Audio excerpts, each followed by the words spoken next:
کیا کبھی آپ نے سوچا کہ ایک قوم کی آبادی اچانک تیزی سے کیوں بڑھنے لگتی ہے اور پھر ایک دن وہی آبادی کم ہونے لگتی ہے؟ کبھی بیماریاں، قحط اور تنہائی نے لاکھوں جانیں لے لیں تو کبھی اچانک زندگی کی امید بڑھ گئی۔ کیا واقعی صرف دوائیوں اور اسپتالوں نے موت کو شکست دی؟ کیا تعلیم، شہروں کا پھیلاؤ اور ایک ماں کا خواب آبادی کے نقشے بدل سکتے ہیں؟ اور جب بچے پیدا ہونا بند ہو جائیں تو کیا یہ ترقی ہے یا خاموش تباہی کی شروعات؟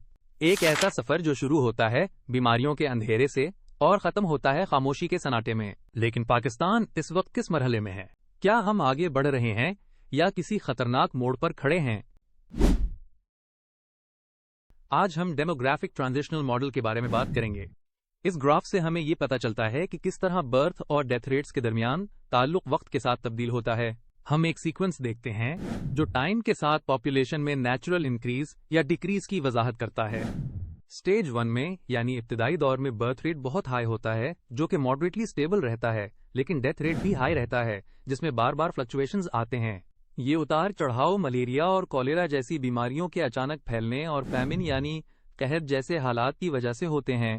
آپ سوچ رہے ہوں گے کہ یہ فلکچویشنز کیسے؟ کیونکہ جب کبھی بھی ایک ڈیزیز آؤٹ بریک ہوتی ہے یا فیمن آتا ہے تو لوگ زیادہ متاثر ہوتے ہیں۔ ڈیزیز آؤٹ بریک یعنی کسی بیماری کا اچانک پھیل جانا۔ اس سٹیج میں نیچرل انکریز بہت کم ہوتا ہے، خاص کر پاکستان جیسے ممالک میں جہاں پاپولیشن کا زیادہ تر انحصار subsistence methods of food production پر ہے، یعنی لوگ روزمرہ کی زندگی گزارنے کے لیے اپنی پیداوار پر بھروسہ کرتے ہیں۔ ہم نے اوپر ہائی برتھ ریٹس کی وجوہات بیان کی، لیکن اب بات کرتے ہیں ہائی ڈیتھ ریٹس کی۔ ان میں سب سے اہم وجہ انفنٹ مورٹیلٹی ریٹ کا زیادہ ہونا ہے، جس کی وجہ سے بہت سے بچے چھوٹی عمر میں بیماریاں جیسے ملیریا اور کولرا کی وجہ سے یعنی ڈیزیزز سپریڈ ہونے کی وجہ سے فوت ہو جاتے ہیں۔ انفنٹ مورٹیلٹی ریٹ کا مطلب ہے 1 سال سے پہلے فوت ہو جانے والے بچوں کی تعداد۔ اضافی طور پر ایسے علاقوں میں جب کمیونیکیشن اینڈ ٹرانسپورٹ فیسلٹیز بہت کمزور ہوں تو ہیلتھ سروسز بھی لمیٹڈ ہوتی ہیں، لوگ میڈیکیشن اور ڈاکٹرز تک آسانی سے رسائی حاصل نہیں کر پاتے۔ دوستو، آج ہم سٹیج 2 کے متعلق بات کریں گے۔ سٹیج 2 میں ڈیتھ ریٹ یعنی اموات کی شرح کم ہو جاتی ہے، جبکہ برتھ ریٹ یعنی پیدائش کی شرح تقریباً ویسی ہی رہتی ہے جیسی پہلے تھی۔ اس کا مطلب یہ ہوا کہ پاپولیشن یعنی آبادی میں نیچرل انکریز یعنی قدرتی اضافہ اپنی زیادہ سے زیادہ حد پر پہنچ جاتا ہے۔ اس مرحلے میں 15 سال سے کم عمر لوگوں کی تعداد بڑھ جاتی ہے، یعنی بچوں اور نوجوانوں کی آبادی میں اضافہ ہوتا ہے۔ اب بات کرتے ہیں ہائی برتھ ریٹس کے بارے میں، جو کہ پہلے ہی ایکسپلین کی گئی ہیں، مگر یہاں ہم سٹیج 2 کے ڈیتھ ریٹس کی وجوہات بیان کرتے ہیں۔ سب سے پہلی وجہ بہتر نیوٹریشن ہے، جس کا حصول فورن ایڈ یعنی غیر ملکی امداد اور بہتر فصل اگانے کے طریقوں کی بدولت ممکن ہوا ہے۔ مثال کے طور پر HYV seeds, high yielding variety seeds کا استعمال، اریگیشن یعنی آبپاشی اور انسیکٹیسائیڈز یعنی کیڑے مار ادویات نے پیداوار میں اضافہ کیا ہے۔ اس کے علاوہ امپرووڈ پبلک ہیلتھ سسٹمز نے بھی بہت مدد کی ہے۔ ہاسپٹلز تک بہتر ایکسس کی وجہ سے اور امپرووڈ ٹرانسپورٹ نیٹ ورک کی وجہ سے مزید انفنٹس یعنی بچوں کا بیماریوں سے بچاؤ ممکن ہوا ہے۔ وہ ڈاکٹرز اور میڈیسنز جن کی تعداد بہت زیادہ بڑھ گئی ہے، اس بات کی گواہی ہے کہ صحت کے شعبے میں بہتری آئی ہے۔ مور اوور، کلین واٹر یعنی صاف پانی اور امپرووڈ سیوریج سسٹمز کی وجہ سے بھی بیماریوں کا پھیلاؤ کم ہوا ہے۔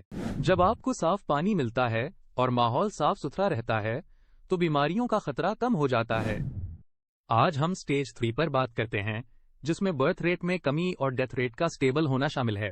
جب سٹی کی پاپولیشن کا گروتھ سلو ڈاؤن ہوتا ہے اور لائف ایکسپیکٹنسی بڑھ جاتی ہے تو ہم دیکھتے ہیں کہ لوگ اپنی زندگیوں میں تبدیلیاں لا رہے ہیں۔ مور اوور، لٹریسی ریٹ میں اضافہ لوگوں کو یہ بتاتا ہے کہ چھوٹی فیملی کیسے بیٹر اکانومی اور بہتر زندگی فراہم کر سکتی ہے۔ اربنائزیشن بڑھنے کے ساتھ ساتھ چائلڈ لیبر پر پابندی لگائی گئی ہے، جس سے پیرنٹس کو یہ سمجھ آ گیا کہ اپنے بچوں کو تعلیم دینا کتنا ضروری ہے، کیونکہ اگر ہر بچے کو اچھی جاب ملے گی تو خاندان کو مستقبل میں ترقی ملے گی۔ اگر بچوں کی تعداد زیادہ ہو تو ہر بچے کو اچھی تعلیم دینا مالی طور پر مشکل ہو سکتا ہے۔ یہ سوچ ان کے مالی بجٹ سے جڑی ہوئی ہے، کیونکہ اب ہر بچے کی تعلیم کو ایک اہم انویسٹمنٹ سمجھا جاتا ہے۔ انفینٹ مورٹیلٹی ریٹ جو نمایاں طور پر میڈیکل ٹیکنیکس کی بہتری سے کم ہوا ہے۔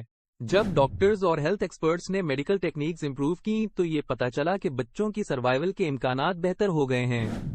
سٹیج 4 اور سٹیج 5 میں صورتحال بتدریج مزید مستحکم ہوتی ہے۔ سٹیج 4 میں both birth and death rates کم ہو جاتے ہیں۔ یہاں برتھ ریٹ اکنامک کنڈیشنز کے مطابق فلکچویٹ کرتا ہے، جبکہ ڈیتھ ریٹ زیادہ تر کانسٹنٹ رہتا ہے، جس کے نتیجے میں پاپولیشن گروتھ بہت منیمل ہوتی ہے۔ وقت کے ساتھ ساتھ جیسے جیسے ایلڈرلی پاپولیشنز میں اضافہ ہوتا ہے،